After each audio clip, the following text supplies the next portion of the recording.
सम्राट चौधरी को गाली दे दे कोई 24 घंटे में गिरफ्तार हो जाता है। देखिए, लेकिन 1 महीना होने नहीं वाला है। इसमें देखिए, सम्राट चौधरी जी को कोई गाली देता है तो नोन पर्सन होता है। मैं जानता हूँ कि फलाना आप गाली दे रहे हैं, तो आपको हर कोई जानता है। आपको पकड़ना बड़ी मुश्किल काम नहीं है, आसानी। पुलिस को दोषी प्राइमरी में नहीं कर सकते, क्या कि पुलिस सूचना पे दोषी जाती नहीं है। था तो कैसे रश्मि कुमारी सस्पेंड हो गई?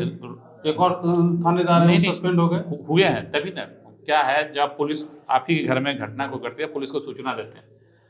घटना के समय तो पुलिस रहती नहीं है। आप जैसे बताएंगे कि हमारे साथ लूट हुआ, हमारे साथ मार हुआ, आप झूठ, वहाँ पे जो प्राइमरी प्लेस में जो हॉस्टल के संचालक थे उसकी गलती है। पटना के शंभू गर्ल्स हॉस्टल में नीट छात्रा के साथ हुई हैवानियत के लगभग 1 महीने होने जा रहे हैं। बावजूद इसके पुलिस के हाथ अभी तक खाली हैं। हालांकि कार्रवाई हो रही है। सम्राट चौधरी ने एसआईटी का गठन किया, सीआईडी की भी एंट्री हुई। बावजूद इसके अभी तक जो है सिर्फ जांच ही चल रहा है। रिपोर्ट का इंतजार किया जा रहा है, माना ये जा रहा है, लोग भी कह रहे हैं और पुलिस भी ये कह रही है कि तमाम जो रिपोर्ट है उसका इंतजार किया जा रहा है। लेकिन 1 महीने बीत गए। ऐसे में बेटियों की सुरक्षा का जो बड़ा सवाल है वो अब लोगों के जहन में गूंजने लगा है। एनडीए की सरकार है। हमारे साथ बीजेपी के नेता हैं मुकेश निषाद जी। बेटियों की सुरक्षा बड़ा सवाल हो रहा है। 1 महीना होने जा रहा है, अभी तक कोई कार्रवाई नहीं हुई है। नहीं, नहीं, ऐसी बात नहीं है। कार्रवाई हुई है और गिरफ्तारियाँ भी हुई है। कोई भी जब घटना, अननोन घटना होता है, जब छात्रा की मौत हॉस्पिटल में हुई है और उनके साथ जो भी दुर्व्यवहार हुआ इस दुर्दांत अपराधी के द्वारा, उसका कुछ साक्ष्य प्राइमरी स्टेज में मिला नहीं। क्या कि जहाँ पे घटना घटी वहाँ के सभी लोग संलिप्त थे उस घटना में। लेकिन सरकार ने त्वरित कार्रवाई करते हुए और हमारे माननीय गृह मंत्री ने त्वरित कार्रवाई करते हुए, क्योंकि महिला से और बेटी की अस्मिता का सवाल था, तो उन्हें तुरंत एसआईटी का गठन कर दिया। और एसआईटी गठन होने के बाद पुलिस की जो जांच की जो गति थी वो डबल हो गई। और उसी फेज में देखिए, जो थाना प्रभारी जो थी रोशनी कुमारी, वो सस्पेंड हो गई।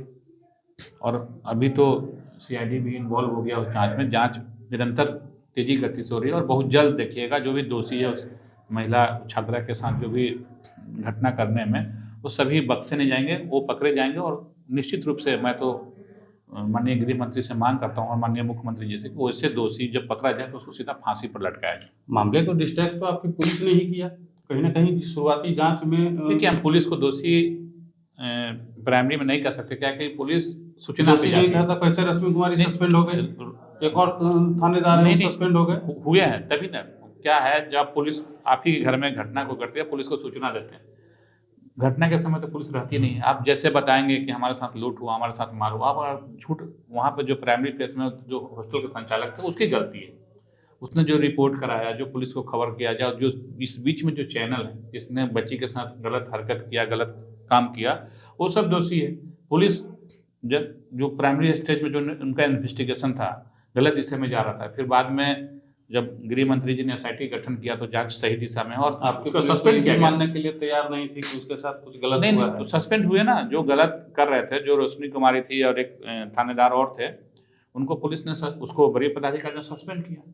और कोई भी बच नहीं पाएगा, चाहे वो रोशनी कुमारी हो, चाहे जो भी इसमें डॉक्टर इन्वॉल्व हैं इस केस में, उस बच्ची के साथ जो घटना घटी उसमें जो भी डॉक्टर इन्वॉल्व है, चाहे शंभू गर्ल्स हॉस्टल के जो संचालक है, कोई नहीं बच पाएगा। निश्चित रूप से सभी जेल जाएंगे। सम्राट चौधरी को गाली दे दे कोई 24 घंटे में गिरफ्तार हो जाता है। देखिए, लेकिन 1 महीना होने नहीं वाला है। इसमें देखिए, सम्राट चौधरी जी को कोई गाली देता है तो नॉन पर्सन होता है। मैं जानता हूँ कि फलाना आप गाली दे रहे हैं, तो आपको हर कोई जानता है। आपको पकड़ना बड़ी मुश्किल काम नहीं है, आसानी।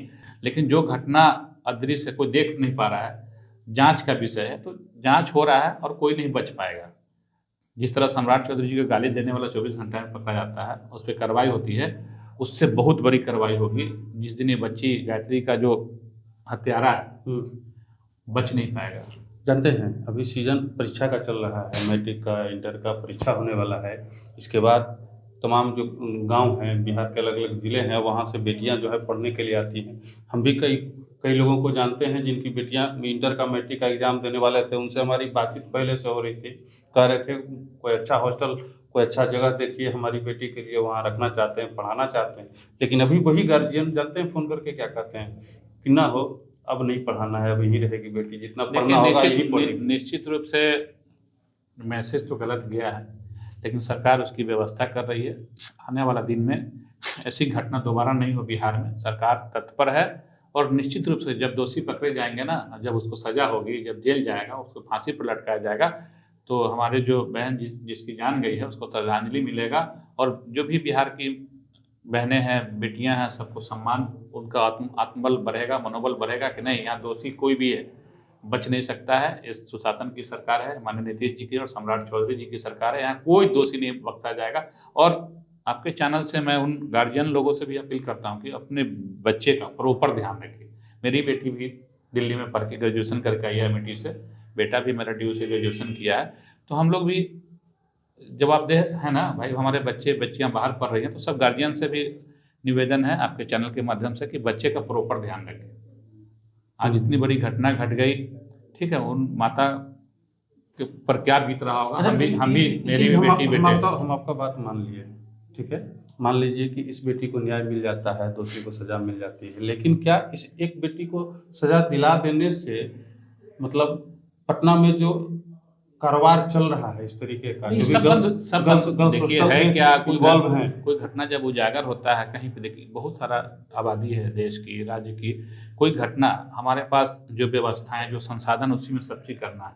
तो अभी सरकार तत्पर है, व्यवस्था देते ही नहीं। 20 साल पहले बिहार कहाँ था, अभी तो हम पकड़ भी ले रहे हैं, अभी तो हम प्रशासनिक व्यवस्था से कार्रवाई भी कर रहे हैं। लेकिन आज से 20 साल पहले देखिए ना, पहले तो बेटियां गायब हो जाती थी, आज उसी नौबत तो नहीं है ना, बदला है बिहार। और आने वाला समय में देखिएगा 24 घंटे हमारी बेटियां, हमारे बच्चे रोड पे रात दिन चलेंगे, पढ़ेंगे, कोई कहीं कोई दिक्कत नहीं होगी। बिहार बदला है और जो भी गलत लोग हैं बिहार छोड़ के भाग जाएंगे। कैसे देखिए ना, अभी जगह जगह हैवान बैठे, आप इस बात से इनकार कर सकते हैं? इनकार, पटना में गर्ल्स हॉस्टल में जो है देह व्यापार का जिस तरह से चलाया जाता है, देखिए जिस तरह से घटनाएं घटी है तो कहीं ना कहीं बिहार को शर्मसार कर रहा है। लेकिन सरकार जिस तरह से काम कर रही है, जो भी दोषी है जब उन पर बुलडोजर चलेगा ना और जब फांसी पर लटकेंगे तो बिहार जो बेटी है उनको श्रद्धांजलि मिलेगी। जो बेटी हमारी इस दुनिया में नहीं है बहन, उसको श्रद्धांजलि तभी मिलेगा जब दोषी फांसी पर लटकेगा। और ये हमारे सम्राट चौधरी जी की सरकार और माननीय नीतीश जी की सरकार निश्चित रूप से दोषी को फांसी पर लटकाएगी। आप ये नहीं मानते हैं कि जितने भी हॉस्टल चल रहे हैं पटना में, उन लोगों पे जो है कानून की निगरानी होनी चाहिए? बिल्कुल होनी चाहिए। और सरकार से हम मांग भी करते हैं, हम अपने सीएम साहब से, डिप्टी सीएम साहब से मांग करते हैं, गृह मंत्री हमारे आदरणीय सम्राट चौधरी जी हैं, उनसे भी कहते हैं कि आप जो भी एक कानून लाइए कि एक नियंत्रण जो है, नियंत्रण का एक बॉडी होना चाहिए कि सभी गर्ल्स हॉस्टल चाहे जो भी बॉयज हॉस्टल है प्रॉपर वे में उसका एक लेखा जोखा सरकार के पास रहे, थाने के पास रहे, ताकि उसका मॉनिटरिंग बढ़िया से हो और हमारे बेटी और बेटे जो भी हमारे बच्चे बच्चियां हैं उनको सुरक्षित हो, ताकि उनका आने वाला भविष्य हमारे वही, तो भविष्य का निगरानी बेहतर तरीके से हो सरकार, और सरकार करेगी भी। जो हमारे आदरणीय गृह मंत्री जी के संज्ञान में जाता है निश्चित रूप से उस पर कार्रवाई होती है और आगे भी होगा। भूमिहार समाज भीतर काफी उबल रहे हैं, कह रहे हैं कि अगर अब कुछ दिन और हम इंतजार करते हैं, अगर कुछ नहीं इंसाफ मिला तो कुछ बड़ा होगा। नहीं, समाज, भूमिहार समाज इंतजार क्या, उनको भी करना चाहिए था। अपने आप के भूमिहार समाज अपने आदर्श परशुराम जी को मानते हो, परशुराम के वंशज भी हैं, तो उनको निश्चित रूप से इस लड़ाई को लड़नी चाहिए, क्योंकि बेटी का अस्मिता का सवाल है, बेटी की इज्जत का सवाल है। बेटी चाहे भूमिहार समाज की हो चाहे गैर भूमिहार समाज, बेटी बेटी है और अस्मिता होती है, इज्जत होता है। इसलिए जाति से मैं जोड़ के नहीं देखता हूँ, लेकिन हमारे बिहार की बेटी थी, हमारे बिहार की बहन थी, उसके लिए सब समाज से मैं अपील करता हूँ और भूमिहार समाज से खासकर करता हूँ कि आप परशुराम के वंशज अपने आप को कहते हैं, तो आपको परशुराम जी वाली जो चमक थी और उनमें जो शक्तियाँ थी, उस शक्ति का प्रदर्शन होना चाहिए बेटी को न्याय दिलाने में। चलिए, मुकेश निषाद जी को सुन रहे थे, सब कुछ साफ कर दिया है और कहा है कि दोषी बख्शे नहीं जाएंगे, तमाम तरह की जो कार्रवाई होनी है वो जरूर होगी और बिहार के तमाम हॉस्टलों पर भी पुलिस की निगरानी का इंतजाम जो है सरकार करेगी। सरकार से इन्होंने मांग भी की है। आप क्या सोचते हैं कमेंट बॉक्स में बताइएगा। मिलते हैं अगले वीडियो में, बने रहिए हमारे साथ, देखते रहिए मगही न्यूज़। धन्यवाद।